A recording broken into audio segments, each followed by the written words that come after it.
semana passada e eu falei, gente, é algo muito importante, né? E decidi, o Espírito Santo tocou no meu coração para trazer esse tema para vocês. Então, você que tem a sua Bíblia, quiser ler na Bíblia, né, no papel, o que é muito bom. E eu coloquei aqui no slide para otimizar o nosso tempo, porque nós vamos ter mais textos, né? E para também ficar melhor para aqueles que não conseguem estar com a Bíblia agora. Mas nós vamos abrir em Mateus, no capítulo 24, no versículo 9. Então, vamos ler aqui, o texto está na tela. Vocês serão entregues para serem maltratados, e eles os matarão. Vocês serão odiados por todas as nações, por causa do meu nome. Então, olha só que interessante. Jesus estava predizendo aqui para os discípulos que eles seriam maltratados e perseguidos. E é interessante que em todo o ministério de Jesus, ele realmente percebeu na prática essa perseguição, né? Ali o ódio do inimigo, ele se concentrou totalmente em Jesus quando Jesus estava nessa terra. E a gente percebe o quanto ficou revelado ali pela conduta de Satanás o caráter de Deus. Porque o antagonismo de um caráter para outro ficou evidente diante do universo. Então, pelo modo como Satanás foi amadurecendo as suas ideias e a base do seu governo, fez com que tudo que ele tinha dito sobre Deus se demonstrasse que, na verdade, era a revelação de quem ele era. E Deus era totalmente o contrário do seu caráter, né? Então, Jesus disse: os servos, né, vocês não são maiores que eu. Se eu fui perseguido, vocês serão.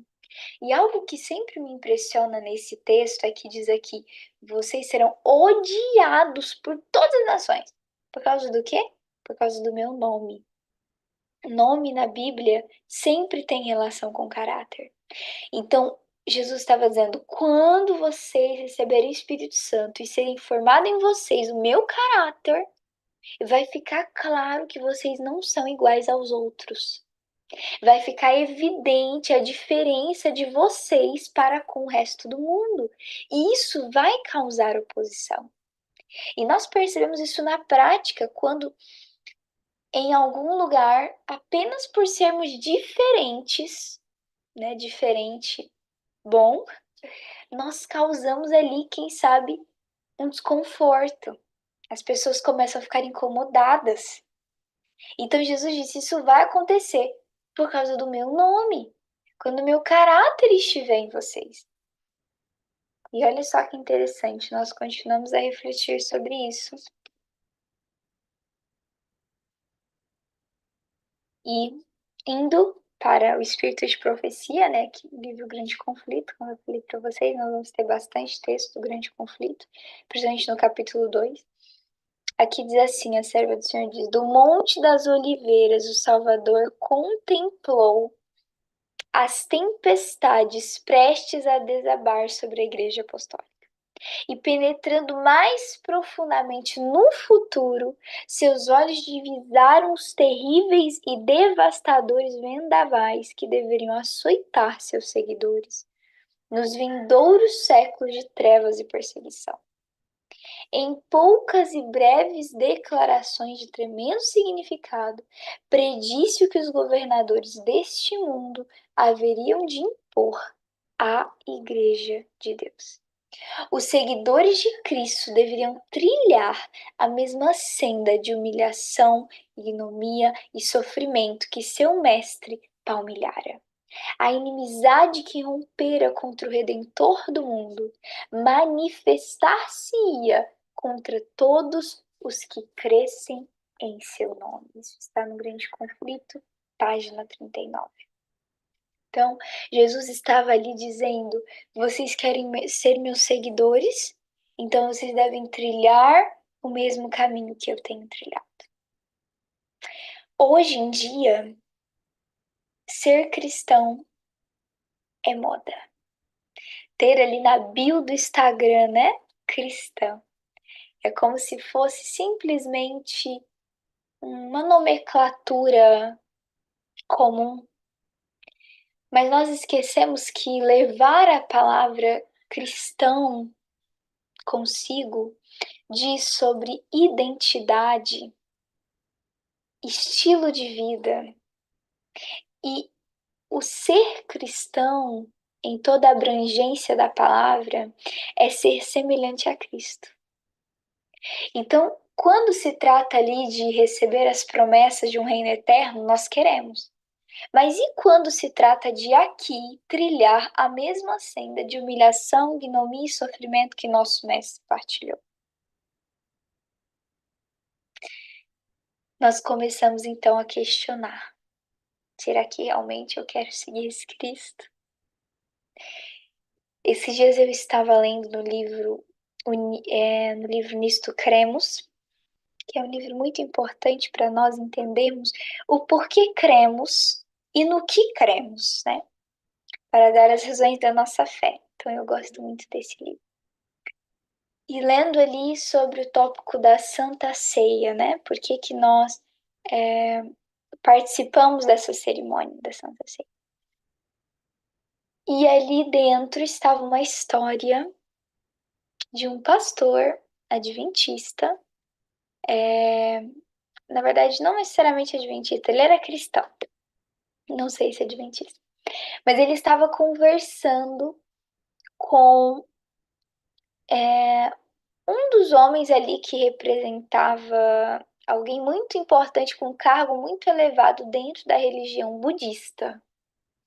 E ele perguntou para aquele homem cristão: qual que é a diferença da religião de vocês para as demais religiões?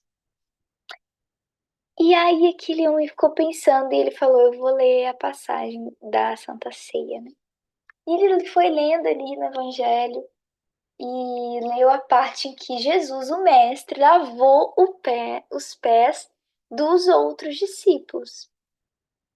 E dentro do budismo, essa questão de lavar pé, essa coisa assim, é algo para eles muito higiênico. Na verdade, muito anti-higiênico. Eles acham que seria o fim do mundo alguém lavar o pé da outra pessoa, né? Então, quando ele ficou vindo aquilo ali, ele ficou pasmo. Como assim? O mestre deles fez isso? E aí, então, quando aquele homem, né, terminou de ler a passagem, ele falou assim: agora eu consigo ver a peculiaridade dessa religião de vocês. Porque o próprio mestre lavar os pés dos discípulos, e ele ficou ali impressionado com isso. Então, nós percebemos que Cristo, ele nos traz uma religião diferente do mundo. Por quê?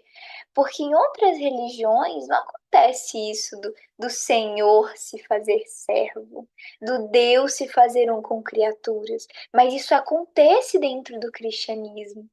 Porque aqui nós vemos o verdadeiro amor. E é na revelação de Cristo que nós vemos a revelação do Deus verdadeiro. Amor sempre vai ter que ver com entrega. Então Jesus está dizendo: eu entreguei a minha vida, então vocês precisam entregar também. E quando nós entregamos a nossa vida, não é só uma área das nossas vidas, é todas as áreas. Tudo deve corresponder para que o propósito da nossa existência, que é glorificar a Deus, se cumpra. Então, continuando a leitura, né? A história da igreja primitiva testificou do cumprimento das palavras do Salvador.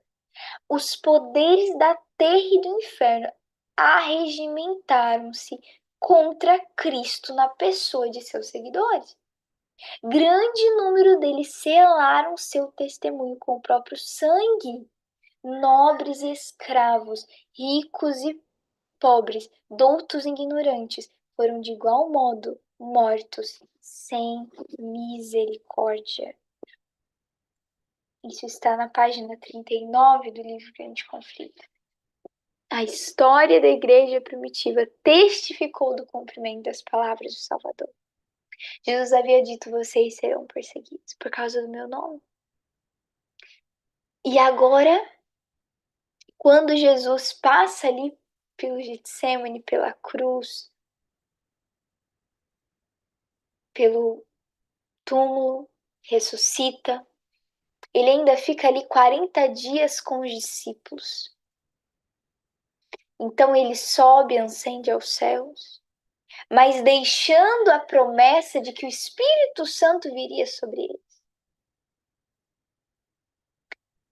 E após 10 dias, quando eles estavam lá orando, clamando, nós vamos falar sobre isso mais para frente, mas eles estavam ali unânimes em oração, buscando se esvaziar de si e ser cheios do Espírito Santo. Então a promessa se cumpriu. E esses homens, movidos pelo Espírito Santo, começaram a pregar do Jesus que fora morto, mas agora estava vivo. O que os fariseus mais temiam que os discípulos pregassem não era de um Deus morto, era de um homem que foi capaz de vencer a morte, de um Deus que agora estava vivo.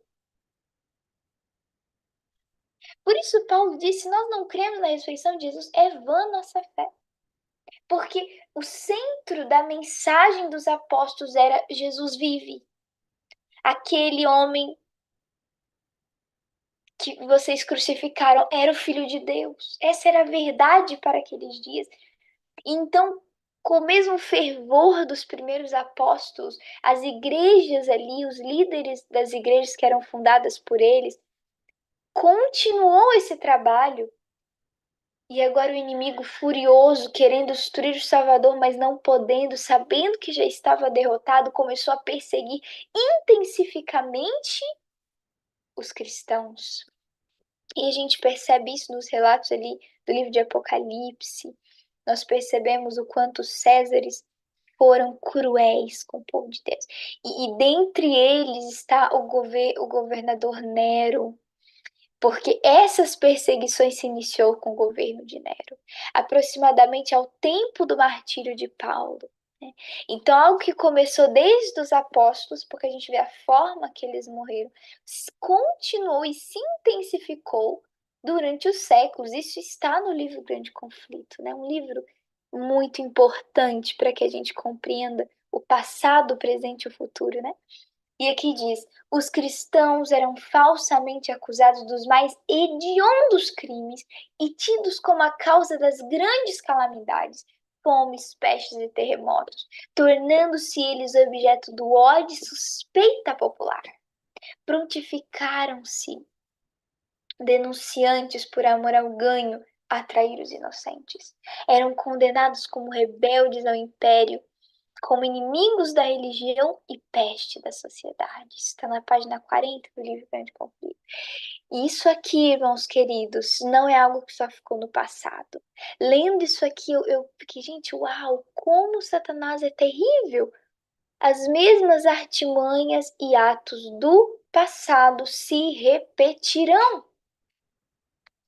Porque nós sabemos, nós conhecemos muito bem o que vai acontecer no futuro.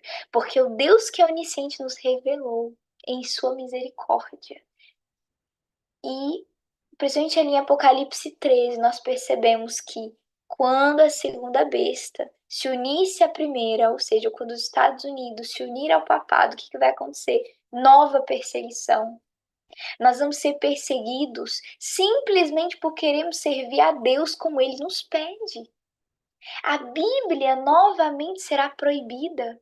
Esse livro de capa preta, que hoje nós consideramos só mais um livro, muito em breve nós não vamos ter o privilégio de tê-lo. E por que não? Porque tem nele algo especial. Porque tem nele, não só tem nele, mas é ele a palavra de Deus. E aqui nos diz que tempos difíceis virão, tempos do qual nunca houve debaixo do céu. E nós também seremos acusados pelas pestes, pelas pragas, pelos terremotos, e nós vamos ser objeto do ódio e suspeita popular. E sabe o que está no final desse texto? considerados como rebeldes ao império, inimigos da religião e peste da sociedade. É isso que nós, adventistas do sétimo dia, seremos considerados. Por quê? Porque nós não dobraremos o nosso joelho perante a imagem. Nós entenderemos que o sábado é o selo de Deus e vamos guardá-lo, mesmo que tenhamos que depor a nossa vida. Mas a questão é, será que realmente isso vai ser uma realidade na minha vida e na sua vida? Às vezes nós temos dúvida se a igreja de Deus há de triunfar. Eu não tenho dúvida. A igreja adventista do sétimo dia, a menina dos olhos de Deus, é a última igreja de acordo com a profecia e ela vai triunfar. Queira você, queira não. A pergunta é: você vai se manter dentro dela, mesmo quando isso custar a sua vida? Você vai se manter fiel ao legado que Cristo deixou para você? Essas pessoas aqui entenderam a essência do cristianismo, que se resume em viver por Cristo e morrer por Ele se for necessário. Ninguém morre por uma mentira. Essas pessoas tinham Jesus ali em seus corações. Muitas delas nem conheceram a Jesus pessoalmente, mas o poder do Espírito Santo levava essas pessoas a olhar para a cruz. E elas entendiam que aquele que se deu por completo merecia também que os seus seguidores se entregassem. E interessante que no livro de Hebreus, Paulo fala sobre isso, como que predizendo também o que iria acontecer mais tarde dentro da igreja cristã. Ele diz assim, em Hebreus 11, 37 e 38, foram apedrejados, cerrados, tentados, mortos ao fio da espada, andaram vestidos de peles de ovelhas e de cabras, desamparados, aflitos e maltratados, dos quais o mundo não era digno, errantes pelos desertos e montes e pelas covas e cavernas da terra. Muitos dos cristãos nos tempos passados tinham que se esconder em cavernas. Isso está na página 41 do livro Grande Conflito. Diz assim: sob a mais atroz perseguição, estas testemunhas de Jesus conservaram incontaminada a sua fé. Queridos, eu queria pedir para que você prestasse atenção no que nós estamos lendo. Posto que privados de todo conforto, excluídos da luz do sol, tendo lar no seio da terra, obscuro mas amigo, não proferiam queixa alguma. Com palavras de fé, paciência e esperança, animavam-se uns aos outros a suportar o quê? A privação e angústia. A perda de toda a bênção terrestre não os poderia forçar a renunciar sua crença em quem? Em Cristo. Provações e perseguição não eram senão passos que os levavam para mais perto de seu descanso e recompensa. Se isso aqui não chama a sua atenção, se isso aqui não te leva a uma reflexão pessoal de como você tem vivido o seu cristianismo, eu não sei o que o faria refletir.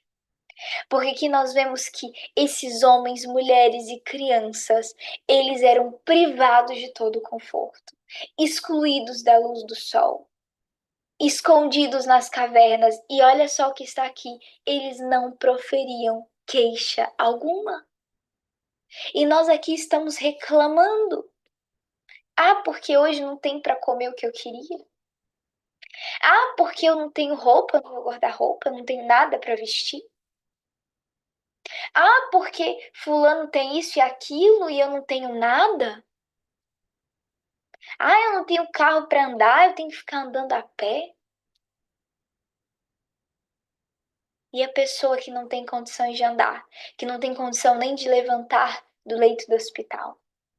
E a pessoa que está lá fora, que é incerto se ela vai comer uma vez no dia. E essas pessoas aqui que não tinham o privilégio de adorar livremente como nós temos, e mesmo assim adiamos a nossa ida à igreja e consideramos que isso não tem nenhuma importância. Essas pessoas aqui que entenderam que a perda de toda a bênção terrestre não os poderia forçar a renunciar à sua crença em Cristo. Hoje nós temos renunciado à nossa crença por tão menos. Alguém nos olha torto na igreja, isso já é motivo de sair. Queridos, e esses aqui que eram perseguidos pelos imperadores, pelos vizinhos, por aqueles que em algum momento se diziam amigos, ou quem sabe eram perseguidos pelos próprios parentes? Eles perdiam casas, bens materiais, muitas vezes perdiam a família, mas eles consideravam que aquilo ali era ganho. A perca era ganho em Cristo. E nós precisamos repensar a nossa vida, porque nós passaremos pelo que eles passaram. E não precisamos nos perguntar: ah, mas será que eu ia passar por isso amanhã? Mas será que eu vou ter força quando isso chegar? Basta você entender que quando você é fiel no pouco, Deus te torna fiel no muito. Mas isso aqui não é uma preparação para amanhã. Isso é uma preparação diária. Hoje eu preciso estar em comunhão com Cristo. Hoje eu preciso ter Cristo como o primeiro, mais sublime, a prioridade, porque quando a perseguição novamente começar, eu vou deixar o que for necessário, porque o meu coração não vai estar nas coisas dessa terra. Há uns textos para trás nós lemos que muitos deles selaram a sua fé com sangue. Será que nós estamos dispostos a isso, se for necessário? Ainda no livro Grande Conflito nós lemos: disse um cristão contendendo com os governadores pagãos, né, que estavam a impulsionar a perseguição. Isso também a gente encontra na Apologia de Tertuliano, no parágrafo 50. Ele disse: podeis matar-nos, torturar-nos, condenar-nos. Vossa injustiça é prova de que somos inocentes. Tampouco vossa crueldade vos aproveitará. Não era senão um convite mais forte para se levantarem outros à mesma persuasão. Quanto mais somos ceifados por vós, tanto mais crescemos em número, disse esse cristão. O sangue dos cristãos é semente.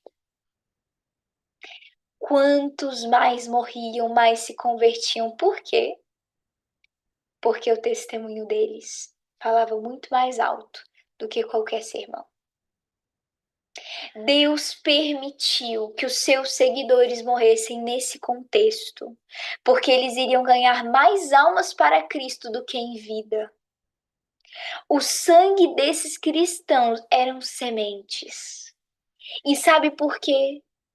Porque as pessoas olhavam para aquele testemunho deles e pensavam: com certeza Cristo é real. Com certeza essa é a verdadeira religião, porque como eu disse e repito, ninguém morre por uma mentira. Eles sabiam que Cristo era a verdade. Eles estavam dispostos a não só viver, mas morrer pelo que consideravam verdade. E ali, novamente na carta de Paulo, em Romanos 5, 3-5, ele diz: e não somente isso, mas também nos gloriamos nas tribulações, sabendo que a tribulação produz a paciência, e a paciência a experiência, e a experiência a esperança. E a esperança não traz confusão, porquanto o amor de Deus está derramado em nossos corações pelo Espírito Santo que nos foi dado. Amém. Queridos, no livro Vida e Ensinos, o irmão White diz: o símbolo do cristianismo, a cruz, tem sido esquecido porque os seguidores de Cristo não querem se tornar participantes com Jesus em seus sofrimentos. Nós queremos seguir a Jesus desde que isso não nos obrigue a sair da zona de conforto. Nós conhecemos a missão ali, Janela 1040. Pessoas que saem da sua zona de conforto, da sua casa, de perto dos seus familiares para ir para um lugar totalmente incerto, sem saber se elas vão voltar.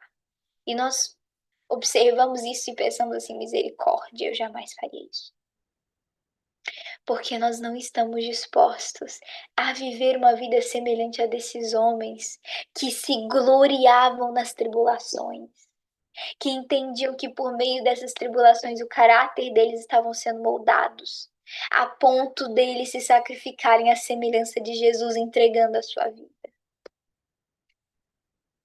Os sofrimentos que suportavam levavam os cristãos mais perto uns dos outros e de seu Redentor.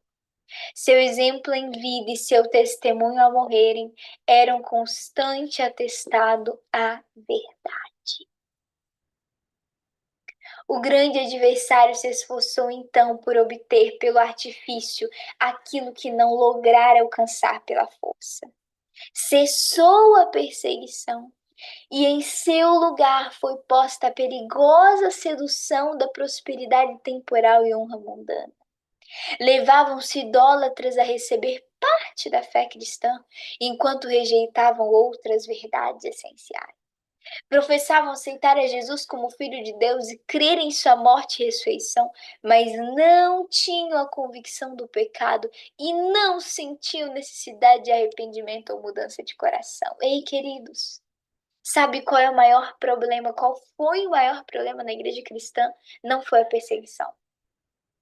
Porque quando a a batalha começa de fora e os ataques vêm de fora para dentro, os que estão de dentro se unem e se fortalecem. Mas e quando esse ataque começa de dentro? Então é mais fácil separar os crentes, os membros do corpo de Cristo. O inimigo viu que a tática de perseguição não daria certo. Ele percebeu que seria impossível minar com o cristianismo se ele continuasse matando cristãos. Então ele pensou: peraí, e se a gente vestir o lobo de ovelha? E se a gente fazer o cristianismo a religião popular? E se a gente permitir com que pessoas se convertam apenas superficialmente? Não vai ser mais difícil de detectar o inimigo? Não vai ser mais fácil exultar e minar com a essência do cristianismo? Com certeza.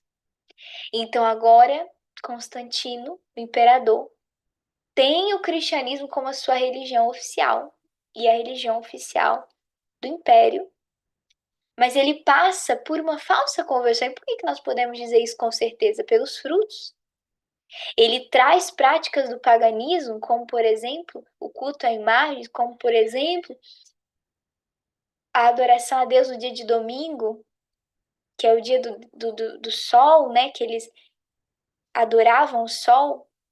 Ele começa então a trazer os enganos do paganismo para dentro do cristianismo, e muitos que simplesmente professavam crer em Jesus se uniam ao cristianismo, mas aqui diz, sem a convicção do pecado e nem sentiam necessidade de arrependimento ou de mudança de coração. Queridos, não adianta a gente apenas obter uma informação de como foi no passado. Nós precisamos pensar como isso tem se repetido hoje, em nossos dias. Como hoje nós estamos com a tendência de sair batizando todo mundo sem com que essa pessoa tenha a mínima noção das crenças e das doutrinas adventistas e sem com que essa pessoa tenha real convicção do pecado e sinta o desejo de mudança. Por que nós cometemos o mesmo erro? Desde quando números foi mais importante do que a qualidade do serviço e dos adoradores? Isso me preocupa. Porque nós estamos voltando com essa filosofia da igreja do passado que começou a abrir mão dos seus princípios e dos seus valores para que as pessoas não fossem ofendidas, para que aqueles que estivessem vindo de fora pudessem se sentir confortáveis ali dentro. Queridos, precisamos tomar cuidado porque a história se repete. E infelizmente a gente percebe que começou-se um período de trevas, porque Roma privou o povo da escritura sagrada e exigiu que todos os homens aceitassem seus ensinos em lugar da própria Bíblia. Foi obra da reforma restituir a palavra de Deus aos homens. Não é, porém, sobejamente verdade que nas igrejas modernas os homens são ensinados a depositar fé no credo e dogmas de sua igreja em vez de nas escrituras? Isso é fato. O que aconteceu lá no passado? A Bíblia começou a ficar de escanteio e agora a igreja começou a ter a última palavra. E os papas, padres, começou a dizer que agora eles ficaram no lugar ali de Pedro, que agora eles eram os donos da igreja. E eles começaram a dizer: não, não importa tanto a Bíblia, vamos seguir a tradição. Queridos, a reforma, o povo que realmente era protestante, lutou para que esse livro aqui de capa preta fosse liberado para as pessoas estudarem individualmente. Esse livro que por mais de 1000 anos ficou ali acorrentado, empoeirando, e que por algum momento foi queimado, rasgado e aparentemente destruído, foi o livro que o Senhor fez com que renascesse. As duas testemunhas do Senhor novamente agora estariam diante do povo, para que nós entendêssemos que, como verdadeiros protestantes, a nossa fé não deve estar pautada no assim diz os homens, mas no assim diz o Senhor. E hoje as igrejas modernas que deixaram de ser protestantes têm novamente seguido os passos da apostasia. Lembrando, queridos, que apostasia não é dizer eu não creio em Jesus, não é dizer sou ateu, mas é querer servir a Deus e adorá-lo do modo como acha melhor. E é isso que acontece hoje na maior parte das igrejas que se dizem cristãs. Sempre tem havido duas classes entre os que professam ser seguidores de Cristo. Sempre tem havido quantas classes? Duas. Não há uma terceira classe, não há um terceiro caminho, não há uma terceira via. Duas classes. Enquanto uma dessas classes estuda a vida do Salvador e fervorosamente procura corrigir seus defeitos e conformar-se com o modelo, a outra, o que a outra faz? Evita as claras e práticas verdades que lhes expõem o erro. E Paulo já tinha dito para Timóteo: vai haver um tempo, Timóteo, que eles não vão suportar a sã doutrina. Vão ter ali cera em seus ouvidos, eles não vão querer ouvir. Ouvir aquele evangelho que os confronta. Ouvir a verdade que os leva de volta para a lei de Deus, que mostra para eles o amor de Deus, mas também a justiça de Deus. Em qual classe você se encontra? Será que você tem buscado estudar esse livro aqui, que muitos morreram para que hoje ele estivesse aí na sua mão, ou quem sabe na sua prateleira? Queridos, precisamos estudar a vida do Salvador, como foi difícil para hoje estarmos onde estamos, estudar a vida desses homens e mulheres que nos ensinam tanto, o exemplo dos mártires. Hoje ecoa em nossos ouvidos, nos levando a perguntar de qual classe nós estamos. Será que nós temos buscado nos conformar com o modelo que é Jesus? Ou nós já estamos nos conformando com o modelo do mundo? Ou será que nós achamos que já chegamos no nível em que alcançamos? Queridos, não se engane, a luta é diária. Todos os dias você vai ter uma batalha a travar, não só exterior, mas interior contra o seu próprio eu. Em João 15:20, o Senhor diz, aquele texto que eu citei no início: lembrai-vos da palavra que vos disse, não é o servo maior do que o seu Senhor. Se a mim me perseguiram, também vos perseguiram a vós. Se guardaram a minha palavra, também guardaram a vossa. E em Filipenses 1:21, Paulo diz, porque para mim o viver é Cristo e o morrer é lucro. Esse texto aqui tem muito a nos ensinar, queridos. Pode ser que você se pergunte: será que se for necessário eu vou morrer por Cristo? Olha, eu não posso te responder isso, mas eu posso te fazer uma outra pergunta. Hoje você tem vivido por Cristo? Porque não é sobre o futuro, é sobre o presente. Como que você vai morrer por Cristo? Como você vai deixar tudo por Cristo quando começar a perseguição? Se hoje você não tem deixado algo simples, como por exemplo um alimento que não te faz bem, um alimento que embota a sua mente, as suas percepções e faz com que você não entenda e não compreenda a voz de Deus e a vontade de Deus. Como que você vai deixar a sua casa, o seu carro, o seu trabalho, se hoje muitas vezes a prova ali do trabalhar no sábado você não tem passado por ela? Como que nós vamos deixar os nossos bens materiais se hoje nós não temos a capacidade de devolver o dízimo e oferta? Uma pequena parte de todas as bênçãos que Deus nos dá. Por isso que não é sobre o que nós vamos fazer ou deixar de fazer amanhã, é sobre o que temos feito ou deixado de fazer no dia que se chama hoje. Porque o morrer só será lucro se o viver for Cristo. E Paulo sabe muito bem o que é viver por Cristo e com Cristo. E a experiência de Paulo pode ser a sua experiência, pode ser a minha experiência. A experiência de Pedro, a experiência de João, eram homens como nós, mas decidiram viver pelo que acreditavam, porque não basta só professar crer, nós precisamos viver verdadeiramente a essência do cristianismo que não deixou de ser entrega, renúncia. E é isso que está aqui no livro Grande Conflito, página 48. O apóstolo Paulo declara que todos os que piamente querem viver em Cristo padecerão perseguições. Por que é, pois, que a perseguição em grande parte parece adormecida? Queridos, a única razão é que a igreja se conformou com a norma do mundo e, portanto, não suscita oposição. Nós queremos nos unir à igreja e não a Cristo. Nós almejamos ter o nosso nome nos livros da igreja, mas nem nos importamos se eles estão nos livros do céu. Nós queremos aceitar a Jesus, mas não queremos renunciar o mundo. Não queremos renunciar o nosso próprio eu e as vaidades que muitas vezes nos cercam. Por que é que nós não temos sido perseguidos? Se Jesus disse, vocês serão perseguidos. Se aqui está dizendo, vocês padecerão perseguições. Se os cristãos do passado foram perseguidos, por que que aparentemente a perseguição não acontece como antes? Por que que as fogueiras estão apagadas? Sabe por quê?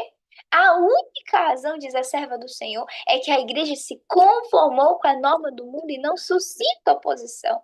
Querido, isso aqui deve nos fazer chorar. Lá em Ezequiel, diz que o povo de Deus, os que serão selados na testa, é os que estão chorando e gemendo pelas abominações que acontecem ao seu redor.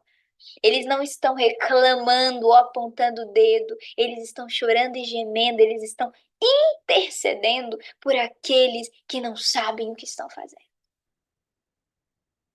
Muitas vezes nós somos orgulhosos ao tentar combater o orgulho do nosso irmão. Muitas vezes nós estamos sendo esses perseguidores. Que Deus nos livre disso. Que paremos de nos conformar com a norma do mundo, porque infelizmente o que uma geração tolera, a próxima geração aceita. E isso na prática, podemos olhar para o comportamento das pessoas, para os princípios cristãos dentro da igreja que tem se perdido, por exemplo, o vestuário modesto. As nossas irmãs mais antigas, elas não iam para a igreja com uma mini saia? Eu creio que não. E hoje isso já tem se tornado comum. As joias sempre foi algo que a gente entendeu como não sendo do querer de Deus, porque o povo sempre usava joias quando estava afastado de Deus. Era um sinônimo de apostasia e ainda é. Como o Senhor disse para o povo de Israel, tire as joias, é hoje o que ele disse para nós. Mas nós temos tolerado.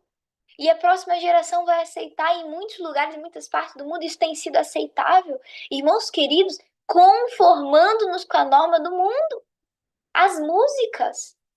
Você começa a ouvir as músicas de pessoas, cantores que se dizem adventistas, você pensa que é um cantor qualquer gospel por aí. Qual que tem sido a nossa diferença? Onde está a nossa peculiaridade que nós perdemos por aí, nesse anseio de nos conformar com o padrão do mundo para satisfazê-lo? Para, quem sabe, adquirir mais membros? Queridos, mais importa cinco pessoas verdadeiramente convertidas do que 500 que só entraram para a igreja, que se uniram à igreja, mas nem sabem quem é Jesus e não se uniram com Cristo. Nós vemos que no início, como está lá em Atos 1,14, eu citei já também, os discípulos perseveraram unânimes na oração. O que é necessário nos nossos dias é a unidade entre irmãos. Deixar de lado a contenda, a rivalidade, deixar de lado as coisas do mundo que um dia pertenceram a nós, mas que agora não podem mais fazer parte da nossa vida, porque aceitar a Jesus significa renunciar o mundo, renunciar o nosso eu, os nossos desejos e viver pelo Espírito. Aqui há 3 coisas importantes que antecedem o derramamento do Espírito Santo. Primeira coisa, perseverança. Se você tem orado 1, 2 vezes, 3 vezes, ore 4, 5, 6. Separe momentos específicos do seu dia para parar o que você está fazendo, se ajoelhar e orar, semelhante a Daniel. Daniel tinha muitos afazeres, ele era ali como um dos governadores daquele lugar. Tinha uma alta posição, com certeza ele poderia dizer assim, eu não tenho tempo, mas eu estou orando em pensamento. Não, ele fazia questão de 3 vezes ao dia ir para o quarto orar. Queridos, não deixe que as coisas vãs desse mundo façam você perder de vista o que é mais importante, que é se conectar, não com o mundo virtual somente, mas principalmente com o mundo celestial. Então, o primeiro passo para o derramamento da chuva serôdia, perseverança. Segundo passo, unanimidade, estarmos unidos, unidos em prol de um só propósito, glorificar a Deus e cumprir a nossa missão, mesmo que isso custe a nossa vida. Terceiro, oração. Nunca houve tempo em que nos nossos cultos a gente cantou, cantou, cantou e cantou como agora. Queridos, falta mais oração, falta mais Bíblia e menos opinião de fulano, de Beltrano. A gente precisa voltar às nossas raízes. Então não se esqueça, persevere em oração. Esteja unânimes com os seus irmãos. Busque orar pela unidade cristã e não deixe de ter essa comunhão com Deus, a oração, porque em resposta da oração que o Espírito Santo virá. Mensagens Escolhidas, volume 1, página 85, nós lemos: Deus apela aos que se encontram meio acordados para despertar e empenharem-se em diligente labor, orando a Ele por forças para o serviço. Necessitam-se obreiros. Recebei o Espírito Santo e vossos esforços serão o quê? Bem-sucedidos. A presença de Cristo, eis o que dá poder. Às vezes a gente fica procurando por métodos humanos para alcançar pessoas.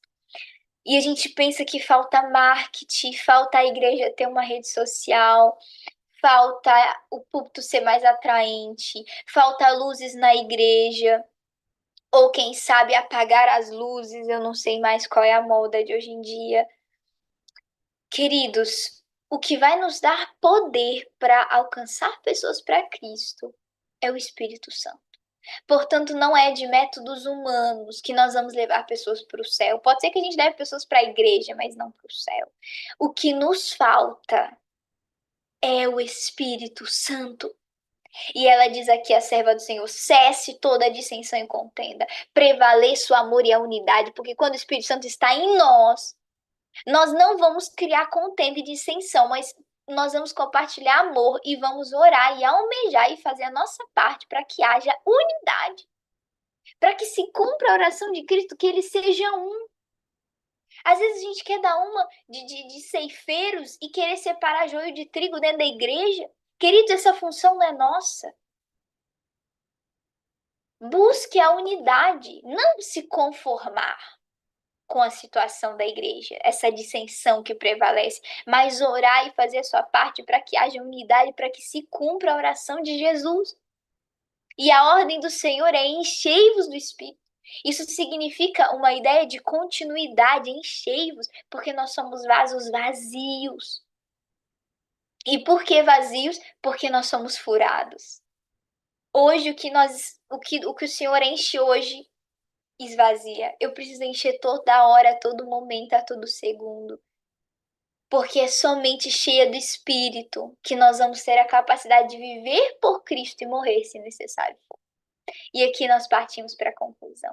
No livro Grande Conflito ainda, só que agora na página 617 diz assim: a grande obra do Evangelho não deverá encerrar-se com menor manifestação do poder de Deus do que o que assinalou o seu início. Se na pregação de Pedro mais de 2.000 almas se converteram, por que hoje isso não pode acontecer?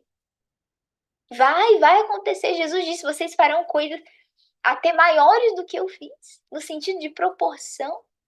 Assim como o evangelho alcançou os quatro cantos da terra naquele tempo, naquele mundo, hoje o mesmo acontecerá. As profecias que se cumpriram, continua o texto, no derramamento da chuva temporã, no início do evangelho, devem novamente se cumprir na chuva serôdia no final do mesmo. Amém? Eu quero ouvir o seu amém. Que Deus possa nos dar essa mesma ousadia dos apóstolos, essa mesma fé em Jesus. Que Jesus seja o nosso companheiro diário e constante e real em nossas vidas, por meio do Espírito Santo. A nossa oração não deve ser Senhor, nos encha do Espírito Santo. Primeiro nós devemos orar, Senhor, nos esvazia. Porque pode ser que nós já estejamos cheios, cheios dos nossos achismos, cheios de amor ao mundo, cheios de vaidade. Então primeiro nós vamos orar, Senhor, me esvazia e me encha de Ti. Mas lembre-se que isso precisa acontecer dia após dia. Enchei-vos do Espírito. Porque é o Espírito Santo que traz unidade, é o Espírito Santo que traz os frutos dele, que é amor, paz, alegria, longanimidade, mansidão, perseverança. É ele que nos dá perseverança. Queridos, é Ele que nos capacita a viver uma vida em conformidade com a vida de Cristo. É Ele que nos dá fervor e poder para que o Evangelho seja pregado por nós, não só por meio de palavras, mas também por meio da nossa vida. Queridos, as pessoas lá fora não estão lendo a Bíblia, elas estão lendo a nossa vida. Porque não é a Bíblia a luz do mundo, o Senhor diz que nós somos a luz do mundo. A Bíblia é a luz para os nossos pés. Mas o Senhor quer nos tornar luz do mundo, sal da terra. E assim como foi no tempo lá do início da igreja primitiva, novamente acontecerá. Mas está na hora de nos posicionarmos. Está na hora de deixarmos o cristianismo superficial. Está na hora de sermos fiéis nas mínimas coisas, para que possamos ser fiéis nas coisas maiores. Pense sobre isso. Pense no exemplo dos mártires e busque a semelhança deles. Entregar a sua vida a serviço de Cristo. Viver por Cristo, para que, se necessário for, você possa também selar a sua fidelidade